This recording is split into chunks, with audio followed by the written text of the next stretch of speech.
What's up, everybody? We are back with About the Buckets. It's me and Petrie today. Gonna talk. We're gonna talk about your Heat a little bit. I love that jersey. Which is it a Wade Oh, jersey? I had to break out Wade. Yeah, this is the old one, man. I got this Yeah. in 2004, I think. It was Okay. his second season, I think. Cool. Okay. Yeah. So we got the Wade jersey. We're gonna talk Heat. Gonna talk some Lakers, and I guess we're gonna talk about all of them. So let's start. So the Boston Celtics and Philadelphia 76ers are on right now. Um, Sixers have like a 10-point lead. And in Boston, what would be your feelings if Philly was able to go up 3-2 tonight, going back to Philly? I guess what I'm saying is, are you going to be surprised if Philly wins this series, or did you find it in the realm of possibility? Yeah, it's really hard to answer, which tells me that I'm not going to be surprised at all if Philly wins, and that Yeah, it's because it's hard to answer. Philly ends up winning this game tonight. That's impressive. They're up in the series. It goes back to Philly, but are you going to get Embiid scoring 30 points on a clean percentage? Are you going to get James Harden scoring yeah, over 30 points on a clean percentage as well? Or are you going to get a game where they just shrink into nothing and then Jason Tatum, Jalen Brown, some kind of combination goes yep, nuclear? What are you going to do? What, yeah, what what could you expect? You don't. Yeah, there's no way to predict this. yeah.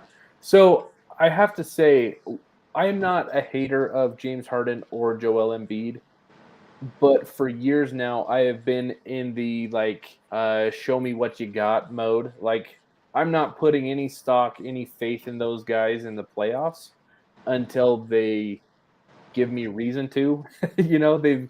They've disappointed at pretty much every opportunity in each of their careers in the playoffs, right? So I guess I kind of wrote them off this season. But it's not like I don't recognize them as great players. So I guess it's finally just like maybe I'm waking up from my slumber and sleeping on them. And it's just like, oh, okay, I guess this is the year. If they beat Boston, like I guess I shouldn't say I'm surprised on paper, but more just like I guess they're finally putting it together kind of attitude.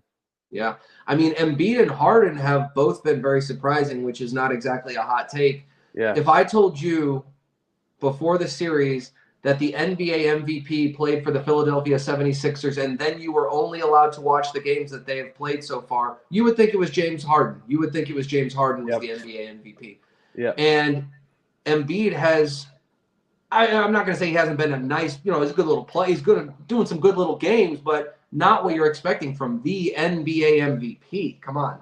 Yeah. Well, A little surprised. I mean, at least in my opinion, I wouldn't have voted for Embiid myself, but you're I had right. Giannis actually this year. I was thinking Yeah, it was going to be Giannis.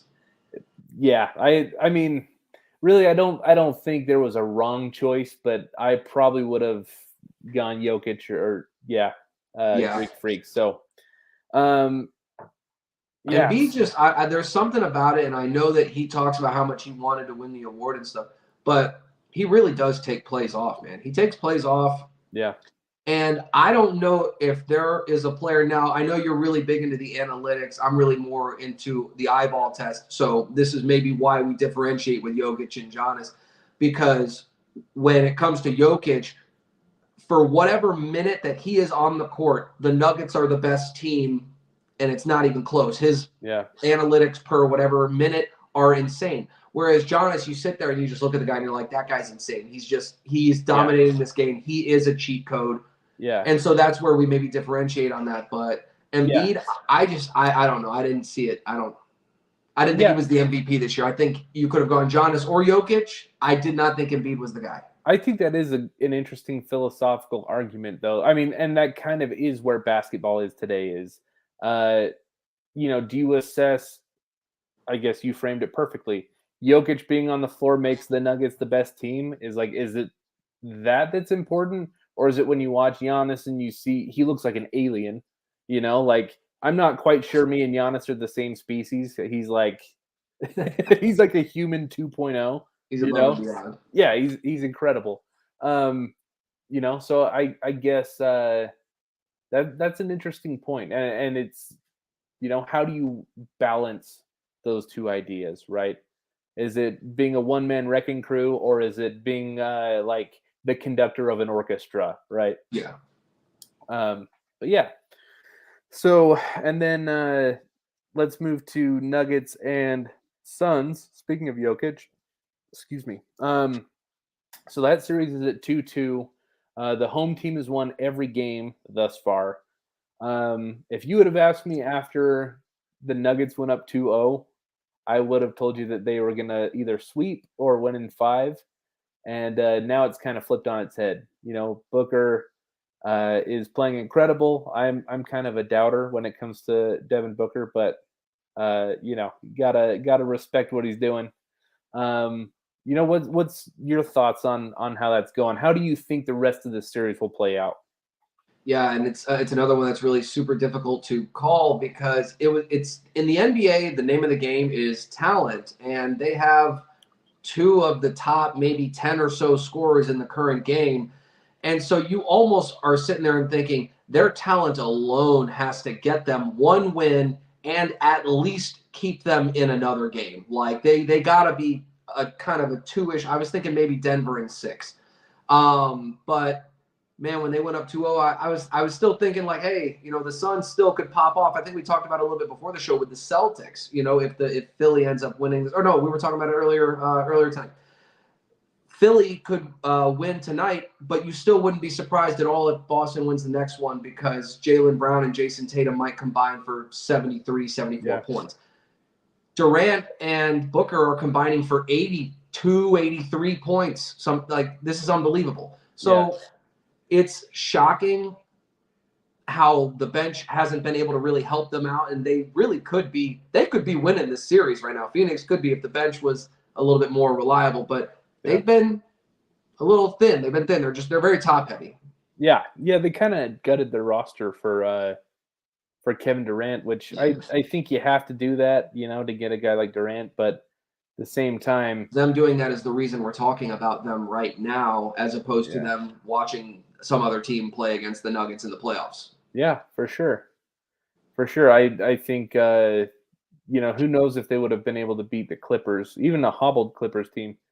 I think there's another factor with the Suns that is interesting to me that I want to keep my eye on is it seems like each game that goes by, Kevin Durant seems more comfortable.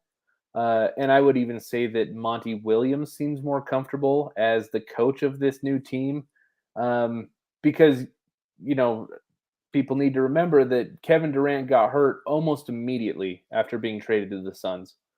So I don't know off the top of my head how many regular season games he played, but it wasn't many. You know, he missed most of the time after the trade deadline. So I think they're kind of figuring it out on the fly. So I'm interested to see if Phoenix can kind of take back home court. I'm interested to see if they can win any away games, any road games in Denver in this series. I think that will kind of determine how this series goes.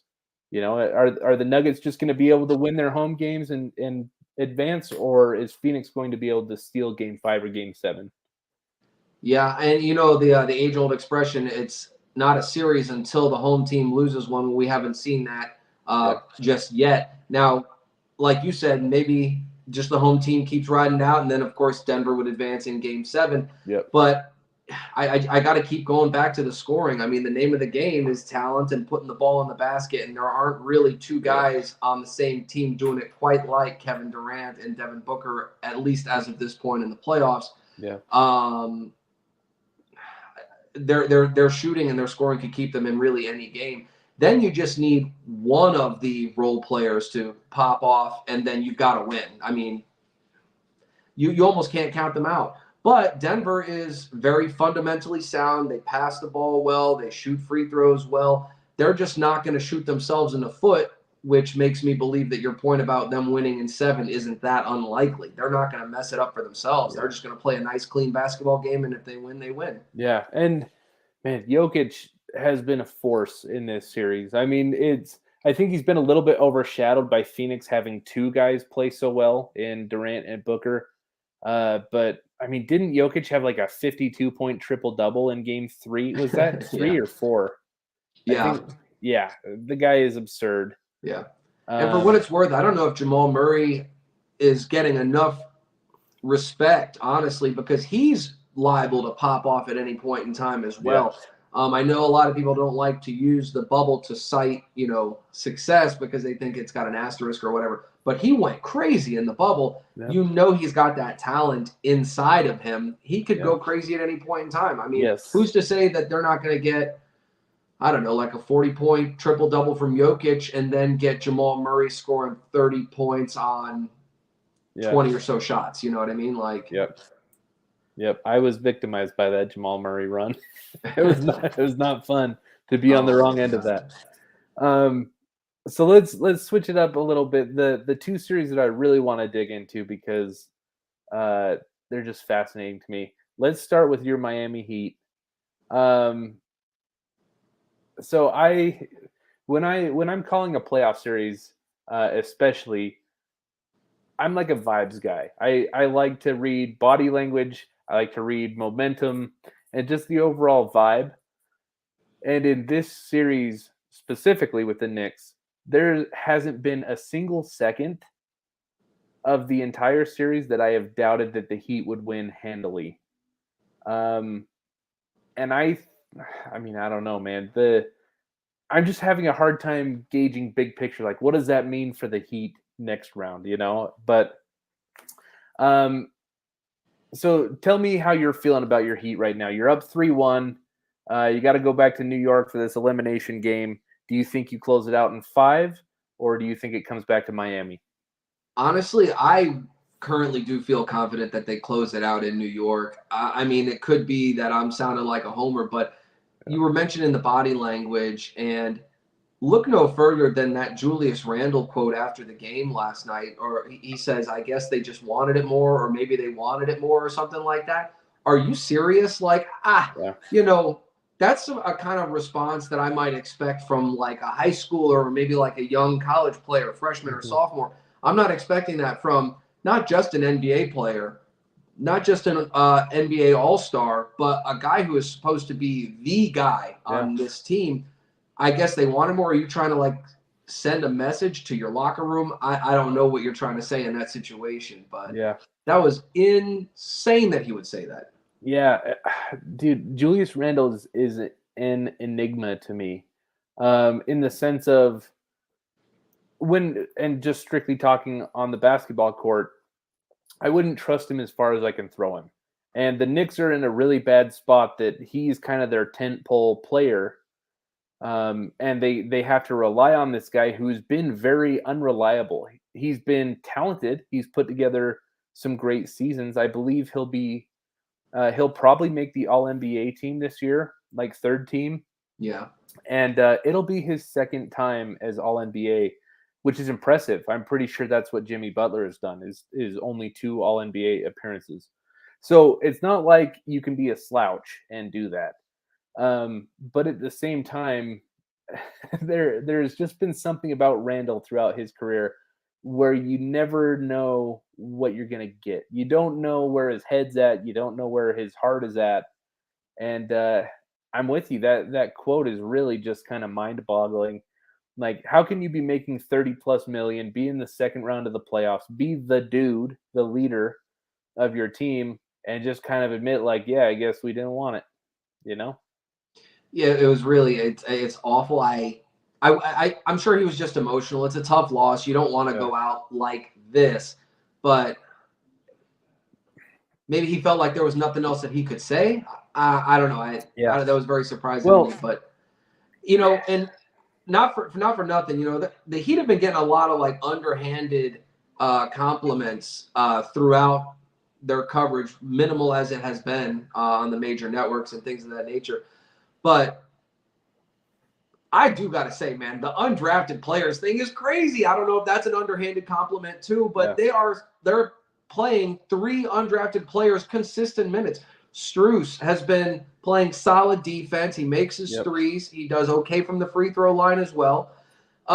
Gabe Vincent is giving me. I said this last night. I said it's giving me Goran Dragic in the bubble vibes. Like I'm getting vibes where it's like, no, this guy's not gonna ever go 40 points on a triple double, but he's gonna get close to 20 a lot of the time. He's gonna shoot a good percentage, and he's not gonna turn the ball over. And then at the end of the game, when you win by 10 or 12 instead of 3 or 4, you look at his box score, his stats in the box score, and you go, they did it. It was because of that guy right there. And then I'd be remiss not to mention Caleb Martin. I mean, playing above the rim, solid defense, accepting the challenge. And you know what Caleb Martin does that I love?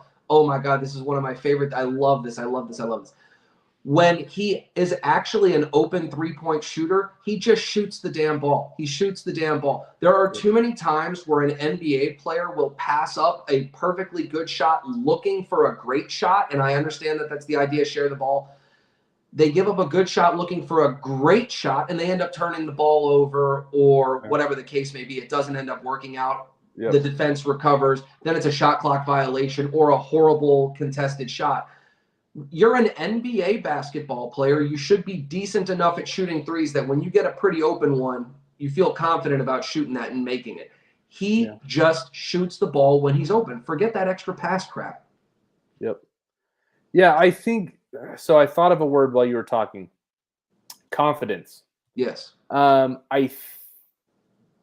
Like to me, that is the magic sauce going on with the Heat's undrafted players. And I think it's a legitimate problem for NBA players. I think because they make a lot of money, because they're professionals, sometimes fans can overlook the impact that being confident as a player has on a game or a series or your individual performance. And all three of those guys, Caleb Martin, Gabe Vincent, Max Strus, they are playing confidently.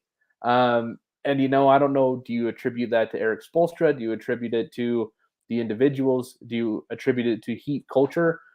Probably a mix of all three of those things. I hate to give props to Heat culture, but, it's real. And yeah, like how many times have you seen Gabe Vincent just launch just a shot that you're like, what backup? I guess he's not a backup. What guy like Gabe Vincent is launching a shot like that in this series? And he makes it. He makes it. I mean, and I hate to use cliches because it makes it seem like, well, obviously all of the NBA teams are doing that, but like they trust in their work and they trust in what they've done. They trust in each other. And when a guy shoots it, they genuinely do feel okay. Like, all right, hey, Gabe's putting it up. That one's probably going in. Caleb Martin's putting that one up. It's probably going in. And they have no issue with these guys taking these shots. Something about, and not necessarily the transition. I don't want to go there too early. If you're still going Heat, and I'm fine with that too. But they were talking about that crazy shot Jordan Poole took the other night. And I'm sitting there, and I personally didn't think it was that crazy. I didn't think it was that nuts. I mean, I know that it's, hey, you got Steph on the floor. He should probably be the one taking the shot. 100% agree.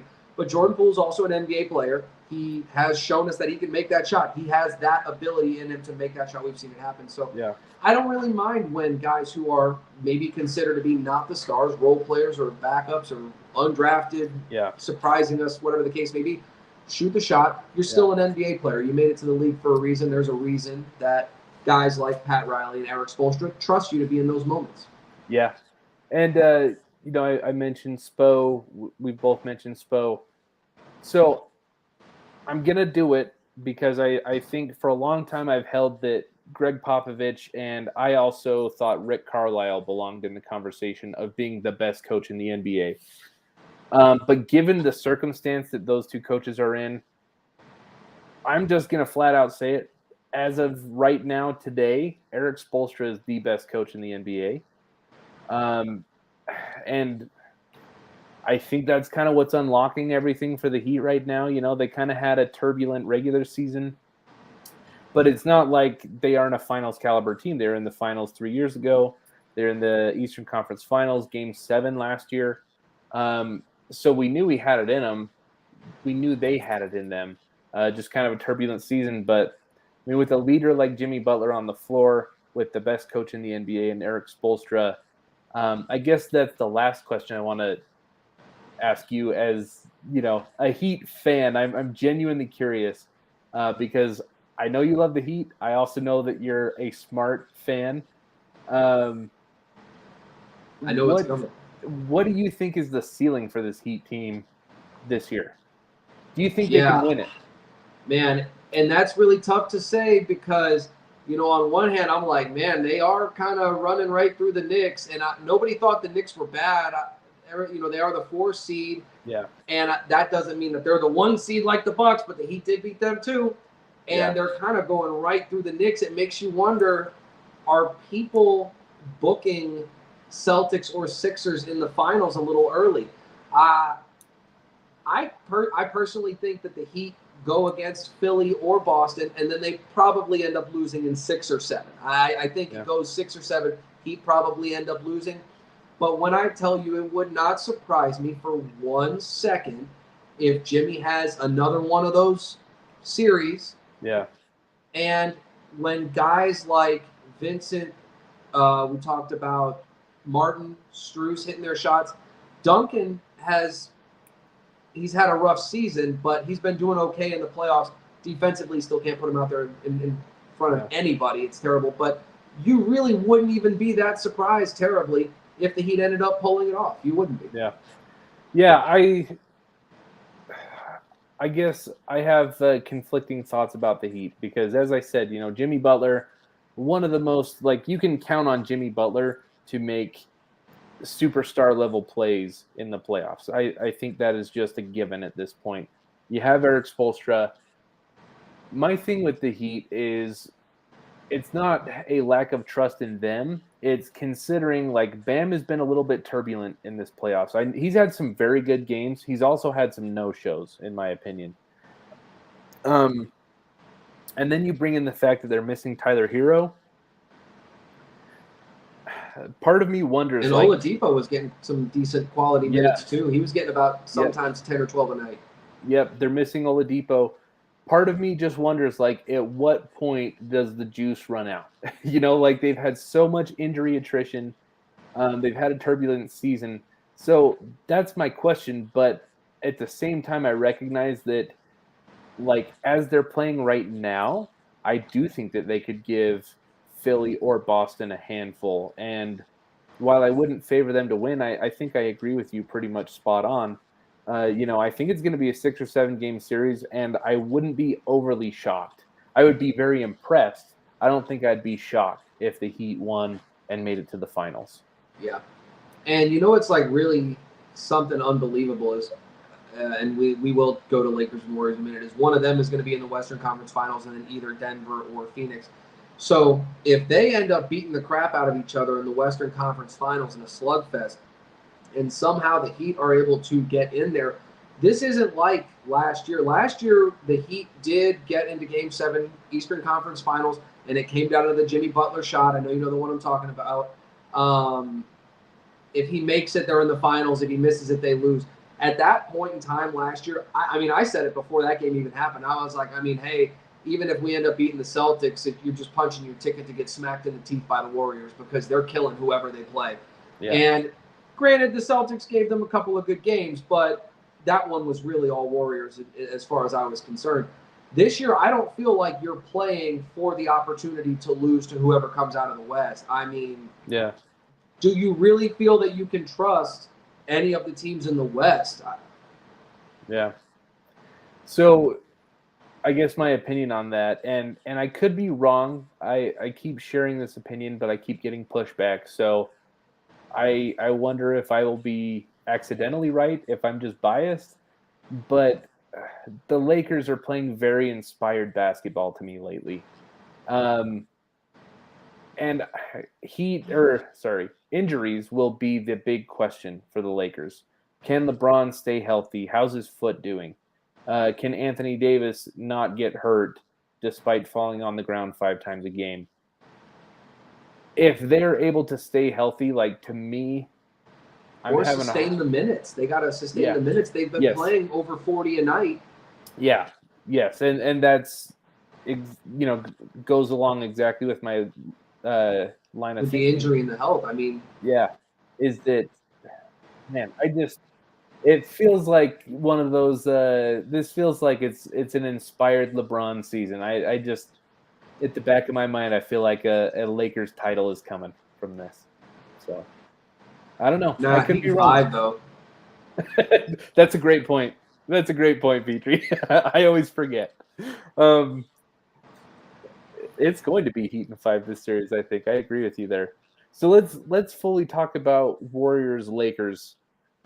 And there's a few different angles that I want to cut it from. So let's first talk about the Warriors they're down 3-1. In the back of my mind, I'm thinking about what you said about minutes. If any team could pull off coming back from 3-1, it's the Warriors against anyone. The Warriors, I think, are capable of it just because they can get red hot with their shooting, with Steph Curry, Klay Thompson. Who knows if Jordan Poole will ever regain his former abilities. So I don't want to totally write them off yet. But man, 3-1, the Warriors have looked a little dysfunctional. Do you think they have a chance? So just a little second ago, you mentioned that it feels like this could be like one of those, like some like LeBron magic, like he's got like this run for the Lakers. The Warriors have felt like that in the past, and they've won or at least gotten to the NBA Finals. A lot of times when it's felt like that.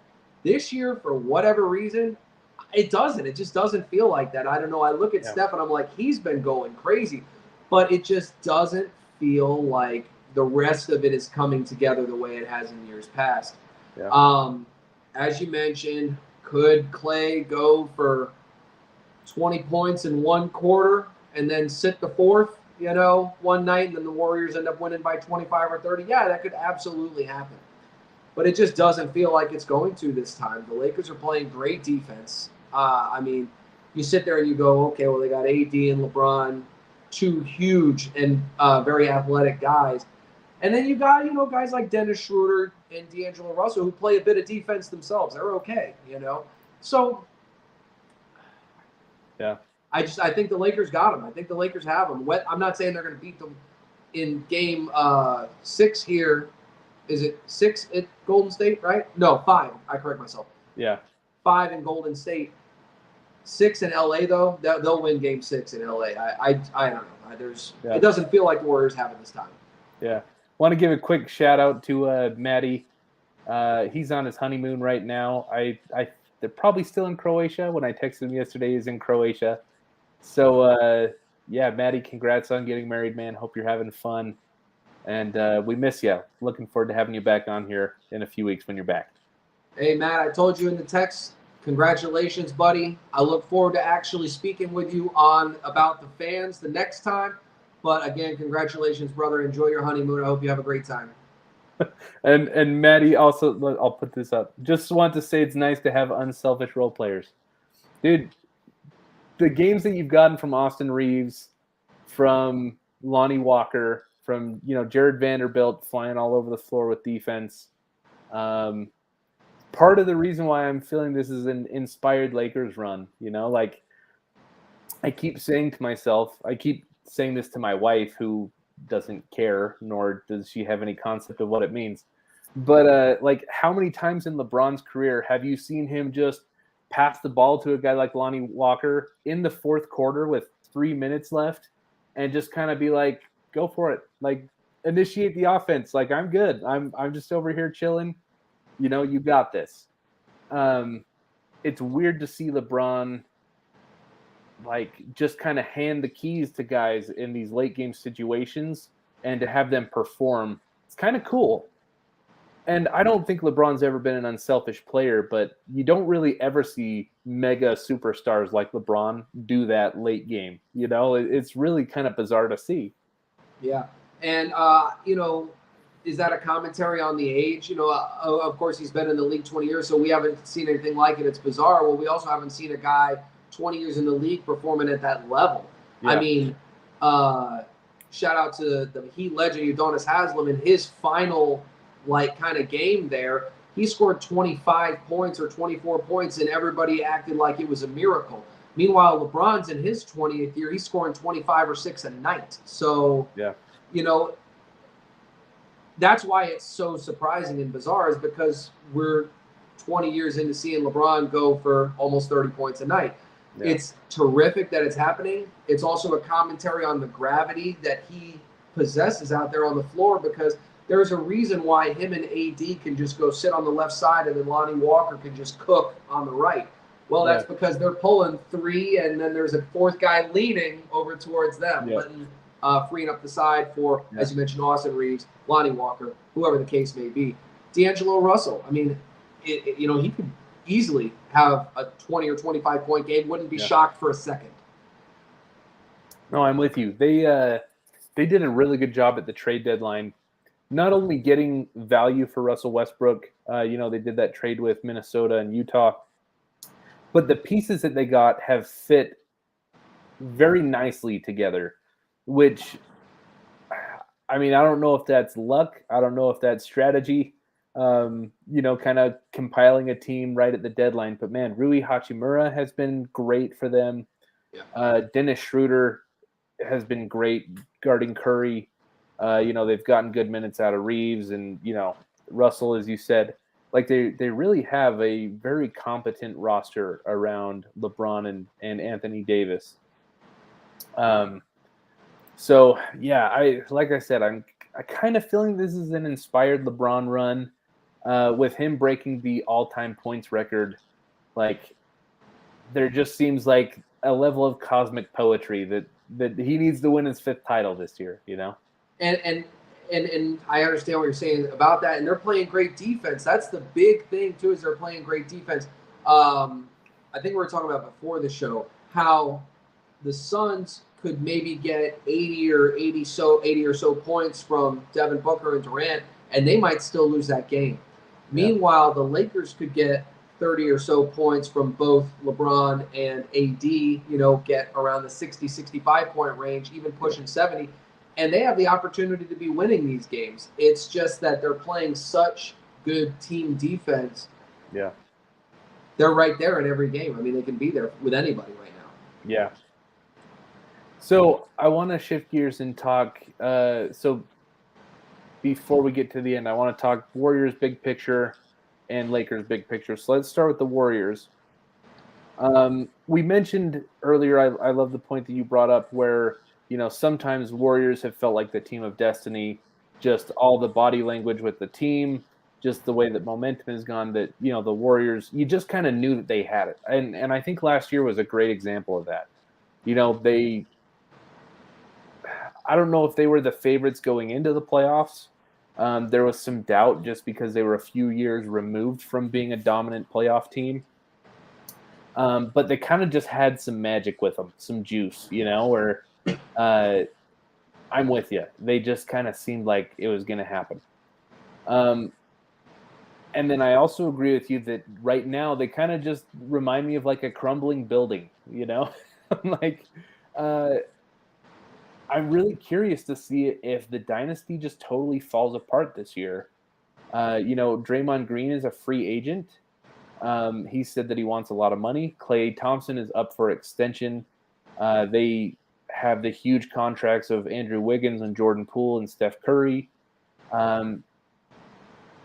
So what are they going to do? Is the owner going to keep footing the bill of paying $400 million in luxury tax? For a team that loses in the second round convincingly? I don't know. Like, what's your take on this? Would you expound on it?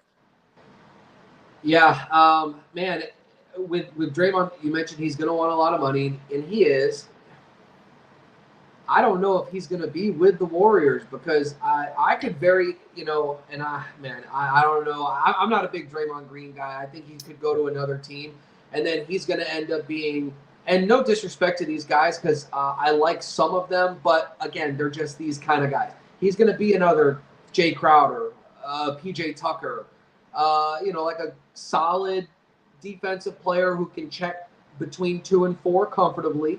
And yeah, you might be able to rely on him to drop in maybe 10 points every now and again, whatever the case may be. But I think he's going to be relegated to that kind of capacity if he ends up leaving the Warriors. you mentioned Jordan Poole's getting paid a lot of money, and so is Andrew Wiggins, and that's fair. Steph Curry, obviously, he's got the major contract, but Klay Thompson, I'm interested in what he does because while a lot of people would say that the Warriors have always been this like kind of big three, Steph, Klay, Dre, I really think it's more like a big two, Steph, Klay, and then Draymond is also there. So I'm really curious to see how Klay Thompson values the relationships that he's built with the Warriors, how much money it is that they're really willing to give him. Do you accept a few $1 million less and stay with the Warriors, or do you take like $4 or $5 million more and go to a team where you might not even actually be happy there? Really just depends. He's made enough money and he's in a lot of commercials too, but we'll see how it goes. Obviously, Steph's going to be there. He was on record a few weeks ago saying that he, believed that he was worth the max. Granted, that could just be, Yep. So he thought that he was worth a max contract. But that could be posturing. You never know, because you brought up relationships, time, experience, partnership with Klay, with Steph and with Draymond, everyone in the organization. So maybe he's just posturing. Maybe he will take a discount. But at this juncture, he said he's worth a max. I would be shocked if the Warriors actually paid him that. Their books would kind of just be screwed for the next 5 years. You got to wonder where ego kind of comes into play. Do they recognize how much of this really is? I try to give credit where it's due, but man, I don't know if people truly acknowledge how much of this is really Steph Curry's doing. It's really it's like Steph. I don't even it's like you go back to those old Celtics teams and everybody's like, oh man, they had McHale and Parrish. I'm like, yeah, but it was Larry Bird. Yeah. It's just that, and that's what it's like with this Warriors team. Oh man, they had Draymond, they had Klay. Oh man, Andrew Wiggins was an all-star one year. Yeah, but it was Steph though. Yeah. And you wonder if these guys' ego plays in a little bit, because I know they hear that. I know they hear people saying, yeah, Klay's a nice player, good shooter. Yeah, Draymond's good defensive player, good leader, yada, yada. But it's Steph. Come on, let's be real. They hear that. Yeah. And are they going to try to go to some other team that's a fringe contender or a lesser than and try to make them the next best thing? Or will they get exposed, or will they prove me wrong? I don't know. Yeah, and I think part of the counterbalance that teams have is that they can say, well, it doesn't matter what people say. We're paying you the same amount of money we're paying Steph Curry. I just think the question is, are the Warriors going to actually do that this summer? Will they say, we will pay you Steph Curry money because we acknowledge that it was a two-headed monster, right? I would be surprised if they did, to be honest. I'm going to be surprised if they do, to be honest with you, especially because he's with the same team. So don't they have like some other kind of, not an incentive, I'm trying to think of what I'm trying to say, where they can offer them more because they're the team that they drafted in? You know what I'm saying? So like if another team's like, so let me put it this way, like the Warriors Supermax might be $120 million, and another team's max might be $100 million. So the Warriors go, we'll give you $110. We're not going to give you $120. I know at one point it was that you could offer like an extra few percentage points towards the salary cap. I think that changed. Now it's just that you can offer the extra year. So I think you can offer your own player 5 years and nobody else can. The highest is 4. But that is a guaranteed year of $50-something million. So it looks like a huge jump to the overall number. Especially because you're not really thinking of that as the first year. You're thinking of that as like the 5th year. You might not be worth however much money at that point. Yeah. If you're Klay, you're thinking like, at the end of 4 years, it would probably be a position where a team would only want me for like 3 years, 30 million or whatever, hypothetically, instead of playing 1 year for 50 million for the Warriors at the end of that. Right. Right. So, and then that point, you're just coasting until your retirement contract. He would stay with the Warriors. At that point, then he would stay with the Warriors for sure. If they gave him another 4 or 5 years at this point, then the next one would be, kind of hopefully maybe like they would think like a team-friendly sort of deal, but he would still get paid a little bit handsomely. Could you imagine if they won another championship? Damn. Yeah. So I heard someone bring up a point concerning the Warriors, that they said, should we rank Steph Curry ahead of LeBron based on, they had what was it, 4 finals appearances in a row of Cleveland versus Golden State. They had the 4 in a row, and obviously Steph won 3 of those. And so that was kind of the idea. Like, do we have to rank Steph ahead of LeBron because of that? And my counterpoint is, like, if you remove Kevin Durant from that equation, like just erase the Kevin Durant years, Steph and LeBron are 1-1 against each other in the NBA Finals. Right. And LeBron actually eliminated the Warriors in the play-in tournament 2 years ago, for the inaugural play-in tournament. Yeah. So it's actually pretty even. And if the Lakers win this, I mean, LeBron's going to have a winning record against Curry when Kevin Durant's not involved. So I guess my question to you is, like, there was one more part I wanted to add to this. Since the Warriors have been healthy, or in the Warriors dynasty, when they're healthy, they've only lost 2 playoff series, and both will be to LeBron after this one.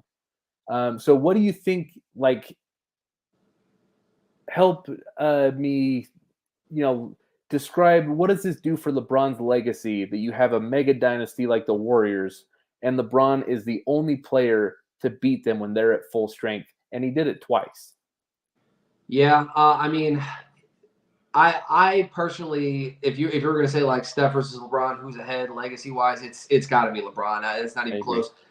Personally, for me, I had a lot of respect for Steph, but that to me, and maybe a different kind of comparison here. That's like when people would maybe try to compare like Kobe versus D Wade, and I'm sitting there, I'm like, listen, hey, Wade's my guy, represent, but like Kobe, a little higher up on the echelon there. Yeah. Same thing with LeBron and Steph. Like Steph, fantastic, terrific player. I mean, he might retire with 5, 6 rings. Who knows? I don't know. But LeBron's above him in terms of the legacy standpoint. That's not even close. It's important about the head-to-head that you mentioned about like when the teams are healthy and Kevin Durant's not involved. LeBron does seem to have the advantage there. It's very hypothetical, and it's obviously it's all speculation. But you sit there and you go like this: what if on those Steph, KD, Warrior teams, if you switched LeBron for Kevin Durant straight up, they 4-game sweep the Cavs every single time. Not even close. It's not. Those series were only series because of LeBron in those situations. Like, Yeah. hey, Kevin Love, Kyrie, whatever. I get it. They did what they did. That'd be like me saying in the Heat runs, oh, yeah, hey, but Bosh and Wade. Yeah, of course Bosh and Wade did their thing, but you were there because of LeBron. Let's be real. Yeah, I think that gets overlooked because LeBron has played with some high-profile people. If you really compare, the teams overall, like, LeBron is so good. I don't know how he's underrated still. I think he's underrated. I think he always has been underrated. I think his legacy's underrated.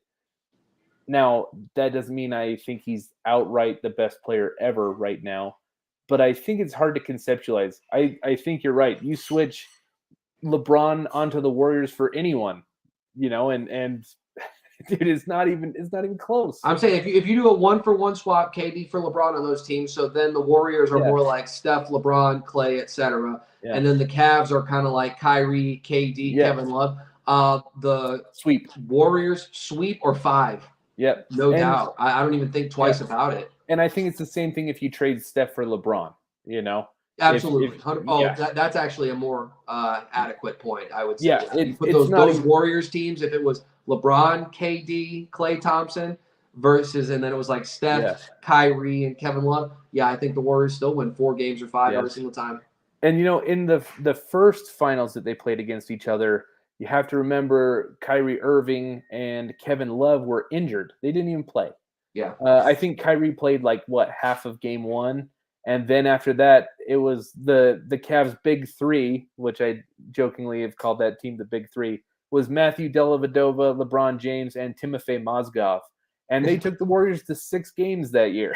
Yep. It was, just insanity to think that LeBron went up against the prime Warriors with Timofey Mozgov and Matthew Dellavedova and stole 2 games from them. Yeah.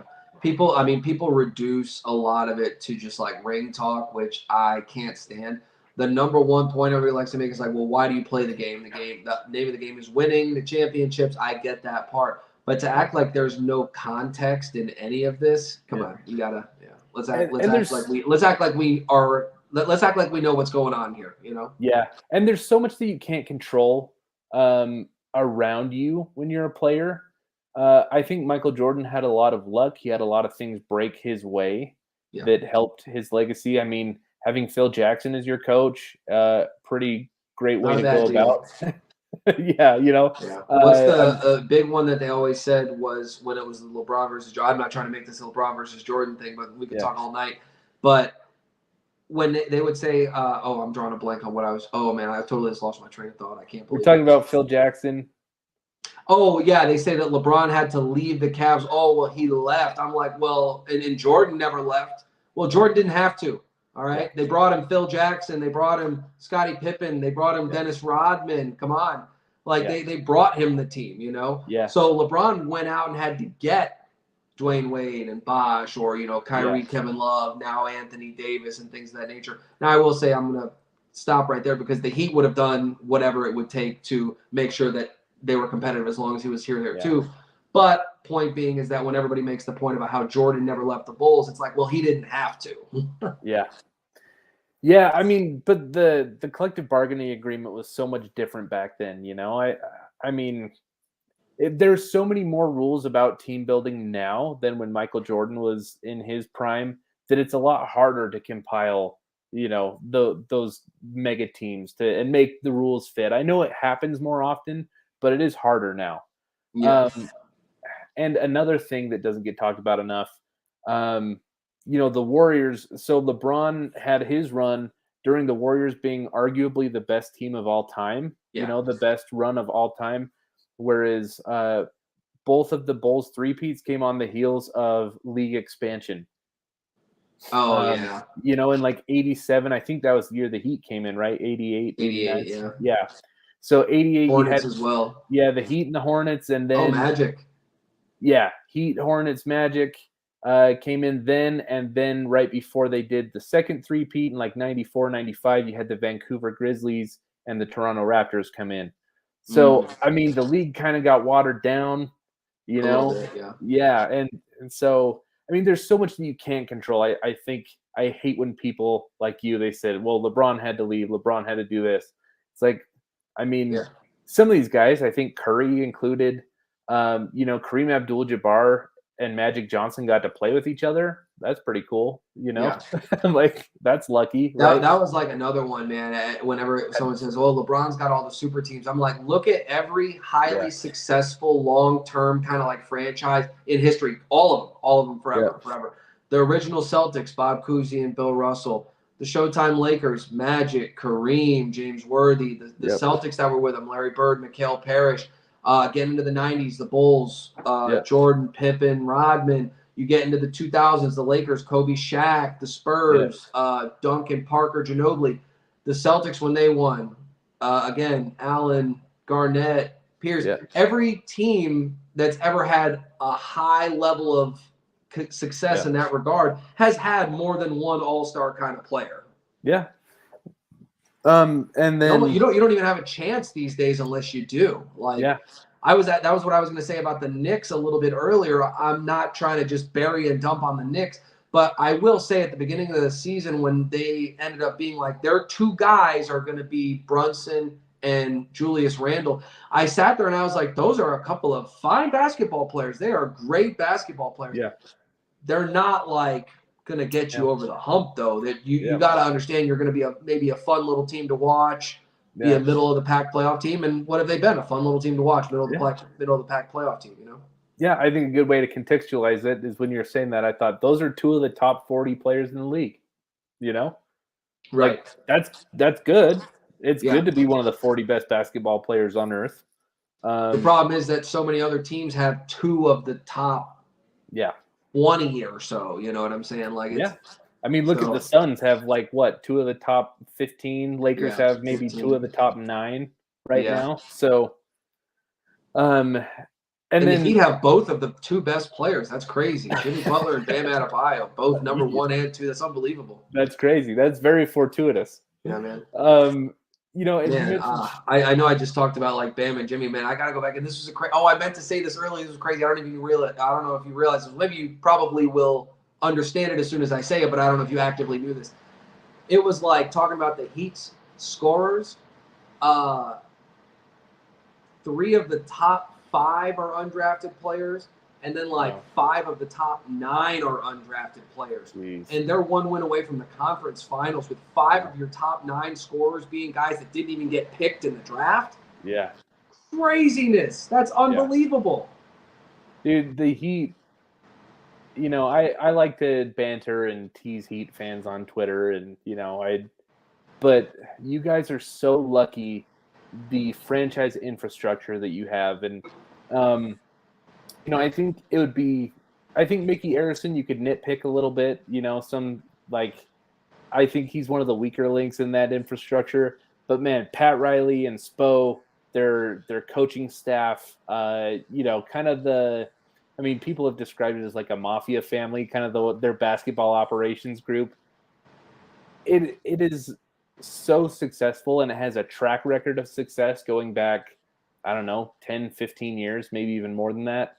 Developing talent, identifying talent, is just, you guys are so lucky, dude. I hope Heat fans don't take that for granted.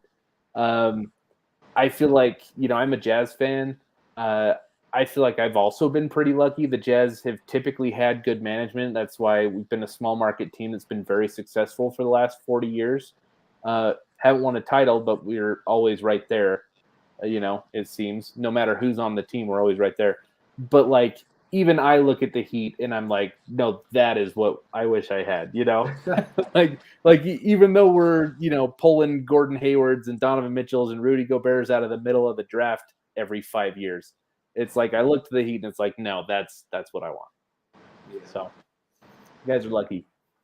You know, and I don't know if people really recognize it, like you said. I don't know if people acknowledge it. I think there are Heat fans that truly act like this is just like how it's supposed to be. You know what I mean? Like they're like Yankees fans or like Lakers fans that just think that just because you're the Lakers or the Yankees that you're supposed to be number 1 every year. There are Heat fans that are like thinking that you're just supposed to be the best player every year. I think best team every year, I should say. I think success breeds a little bit of entitlement. You know, I think after so many years of Pat Riley just pulling undrafted players, you know, out of his back pocket and being like, hey, this guy can play 35 minutes a night in the playoffs, deep in the playoffs. At some point, it just seems like that. But, that just doesn't happen, you know? When the Heat did not get Giannis in free agency, people were like losing their minds. Oh, Riley's washed and all this and that. I was like, listen, guys, it's not every summer that you pull off the greatest free agent of all time. Like, you know, they thought because we got LeBron in 2010 that you're just going to get every, you know, Giannis, Devin Booker, Luka, Jokic in free agency. You're just going to get them every year. No, that's not how it goes. Yeah. And, you know, I think Pat Riley has his flaws in the way that he's done things. You know, I would say he's probably the best executive. You know, he's not technically the general manager. At least I don't think that's his title. But he's the best in the business at what he does.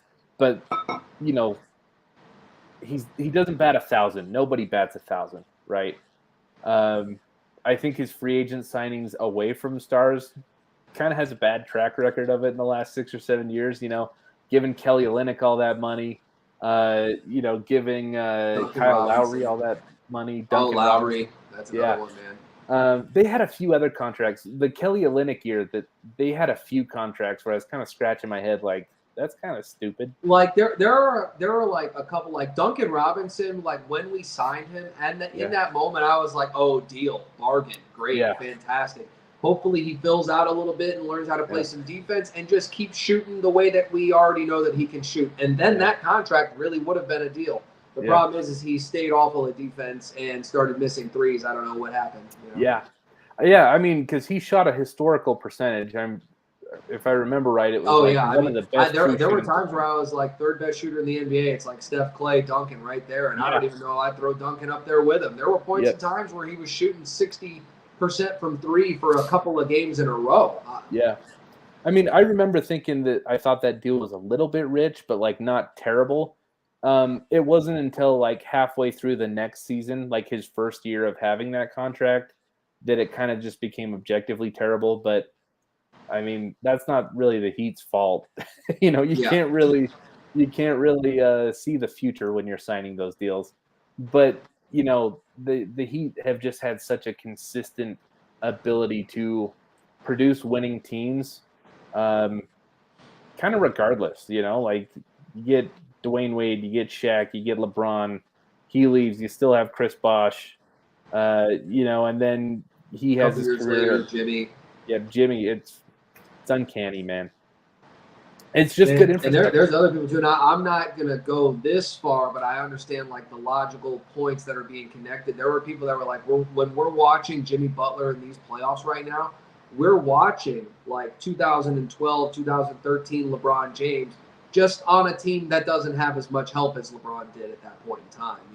We're watching a player who's doing stuff the way LeBron was doing stuff during those playoff runs. He just doesn't happen to have two other prime of their career Hall of Famers running side by side with him. Yeah, Jimmy can hit one that future level. Hall of Famer, Bam Adebayo, baby. That's right. Jimmy can definitely hit that level. I think the difference between what Jimmy's put together versus a guy like LeBron, for the sake of comparison, LeBron is a freaking that he does that every night. Right. He does it every night.